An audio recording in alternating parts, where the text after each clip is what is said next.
कि हिजाब पहन के स्कूल में जाया जा सकता है, नहीं जा सकते? इस्लाम ने सब मुसलमानों को दुनिया में ये कहा है कि आप अलग अलग देश में रहने वाले होंगे, इसलिए अरब के कानून के अनुसार तुर्किस्तान, ईरान, इराक, फ़िलिस्तीन में वहाँ के कानून के अनुसार रहिए। इसी प्रकार से ब्रिटेन, अमेरिका, रूस, चीन, इज़राइल में भी वहाँ के कानून के अनुसार रहिए। कानून के अनुसार रहना ही एक अच्छा मुसलमान और एक अच्छा इंसान कहलाता है। इसलिए भारत के मुसलमानों को मैंने ये राय दी है, लाखों करोड़ों अब इसको मानने भी लगे हैं, कि भारत का इसी तरह से संस्थानों के अपने अपने अनुशासन हैं। उन अनुशासन के अंदर रहना और चलना ही इस्लाम, इंसानियत और हिंदुस्तानियत है। इसलिए जो कट्टरपंथता की आड़ में कट्टरपंथी अलगाववादी ताकतें भारत को और भारत के अंदर सर्वसमावेशी सब धर्मों का सम्मान को आहत करते हैं, कानून तोड़ते हैं, अनुशासन से बाहर निकलते हैं, यह निंदनीय और अशोभनीय है।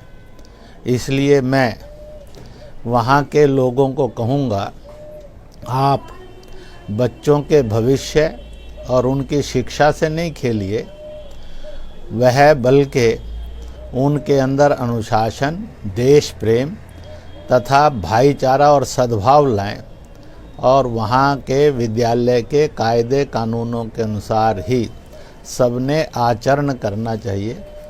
चाहे पूजा स्थलों पर जाइए, चाहे आप संस्थानों में जाइए, यह आवश्यक था, आवश्यक है और आवश्यक रहना चाहिए। इसलिए इसको विवाद को विवाद बनाना और विवाद को हिंसा में बदलना और बच्चों के शिक्षा और भविष्य से खिलवाड़ करना, यह अमानवीय भी है, गैर इस्लामिक भी है, असंवैधानिक भी है। क्या ऐसा है कि हर जगह के विद्यालयों के अपने अपने ड्रेस कोड हैं, इसलिए उस ड्रेस कोड के अनुसार जाना। मेरा ये कहना है कि जबकि इस्लाम और ईसाईयत में हमेशा संघर्ष रहा है, जूडिज़म में और इस्लाम में भी हमेशा संघर्ष रहा है, परंतु तो भी भारत ऐसा देश बना रहा है जो सबकी भावनाओं का आदर भी करता है।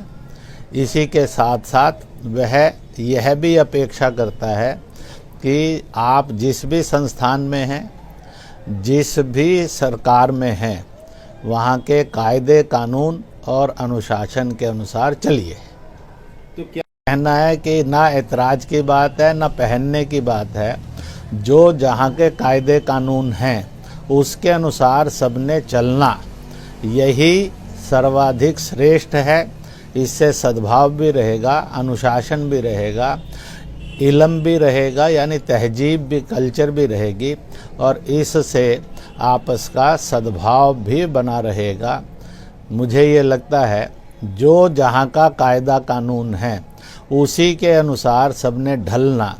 मैं माता पिताओं को भी, अन्य नेताओं को भी कहूँगा, इसी अनुशासन से देश महान होता है। स्वयं सत्ताओं में रहे हुए लोग, चाहे पंडित नेहरू थे, चाहे लाल बहादुर शास्त्री थे, चाहे इंदिरा गांधी थी, चाहे अटल जी थे, चाहे नरसिम्हा राव थे या और थे, सबने एक ही कहा, भारत सर्वसमावेशी है। इसलिए भारत के अंदर जो कायदे कानून हैं उसको मानना ही अनुशासन है और अनुशासन देश के विकास का सर्वाधिक सुंदर मार्ग है। अगर वो हमारा इस्लाम में इजाज़त नहीं है, हम इस्लाम के अंदर एक ही बात कहा गया है। खुदा ने नबी, पैगंबरों और रसूल के द्वारा संदेश भेजा कि आप अलग अलग वतन में, देश में रहेंगे, अलग अलग प्रकार की संस्कृतियों में रहेंगे, वहाँ के कायदे कानून मानना ही इस्लाम है और एक अच्छा मुसलमान होना है। यह साफ इस्लाम की शिक्षा थी, है और रहेगी। जो इसका विरोध करते हैं, इसका अर्थ है कि वो ना रसूल को मानते हैं ना इस्लाम को मानते हैं। इस्लाम कभी भी किसी को कायदे कानून तोड़ने की इजाज़त नहीं देता है।